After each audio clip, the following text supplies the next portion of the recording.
Assalamualaikum warahmatullahi wabarakatuh. Bagaimana kabarnya anak-anak hari ini? Semoga kalian dalam keadaan baik-baik saja dan tetap mematuhi protokol kesehatan. Jaga kesehatan, jangan lupa ya. Kalau keluar rumah pakai masker. Ya, pertemuan kali ini kita akan membahas tentang kegiatan ekonomi. Kali ini saya tidak sendiri karena saya akan berdua dengan Bu Nini. Di mana Bu Nini ini juga guru IPS di SMP Negeri 11 Malang. Untuk menyingkat waktu, langsung saja kita simak materi yang akan disampaikan oleh Bu Nini. Assalamualaikum warahmatullahi wabarakatuh. Bagaimana anak-anak kabar kalian? Mudah-mudahan selalu sehat, tetap semangat mengikuti pelajaran, dan jangan lupa patuhi protokol kesehatan serta awali segala sesuatu dengan berdoa agar apa yang kalian lakukan dapat membawa manfaat. Anak-anak, kalau dalam kegiatan minggu kemarin kita sudah membahas tentang kegiatan ekonomi, maka untuk pertemuan kali ini kita lebih fokus lagi ke materi kegiatan produksi. Ya, kegiatan produksi ada dua pengertian. Yang pertama, pengertian produksi dalam arti sempit itu adalah menghasilkan barang. Dan yang kedua, pengertian produksi dalam arti luas artinya menambah nilai guna suatu barang. Ya, contohnya, pabrik tekstil itu memproduksi serat menjadi kain.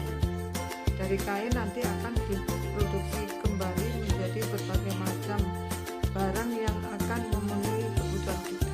Ya. Kemudian contohnya lagi, pabrik sepatu itu mengolah bahan baku karet menjadi sepatu. Ya, kemudian karet bisa juga diolah lagi menjadi macam-macam barang, macam-macam benda yang nantinya juga akan memenuhi kebutuhan kita. Contohnya ban mobil, sepeda motor dan sebagainya. Ya. Nah, kemudian ini yang saya jelaskan poin-poinnya saja. Nanti lebih detailnya kalian bisa mengikuti materi yang sudah saya share di ya. Kalian bisa tanya apapun yang tidak jelas, kalian bisa menanyakan nanti di sana. Kemudian ya, poin yang kedua yang akan saya sampaikan adalah bidang usaha produksi. Ya, menurut bidang usaha produksi ini ada 5 macam.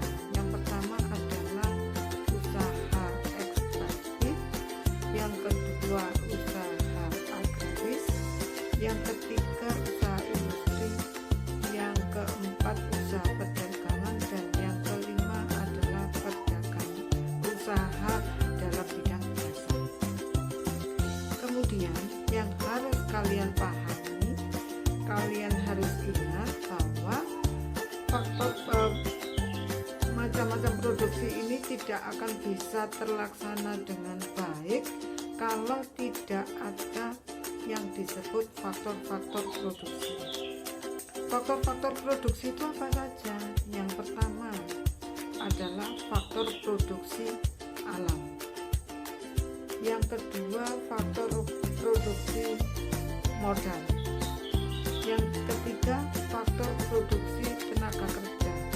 Faktor produksi tenaga kerja ini pun masih dibagi lagi menjadi 3. Yang pertama, faktor tenaga kerja terdidik. Ya, faktor produksi tenaga dibagi lagi menjadi 3. Yang kedua, tenaga kerja terlatih. Dan yang ketiga, tenaga kerja tidak terdidik dan juga tidak terlatih.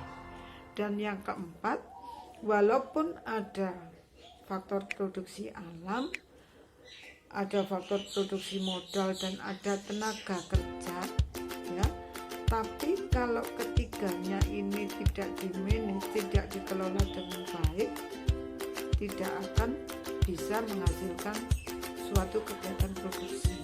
Nah, kemampuan untuk memanage, kemampuan untuk mengolah, untuk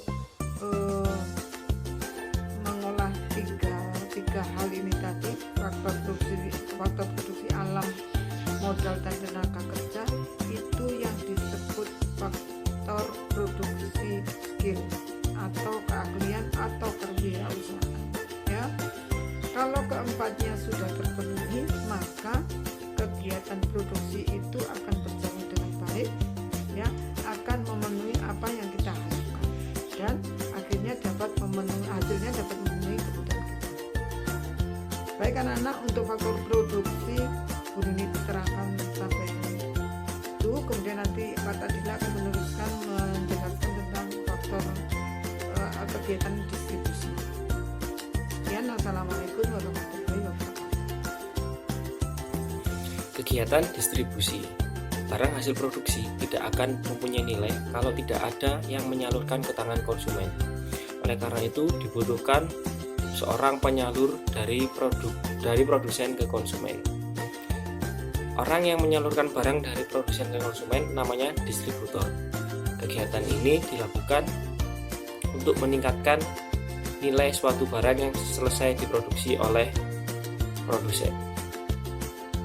Distributor dapat dilakukan oleh perseorangan atau lembaga untuk menunjang kegiatan distribusi.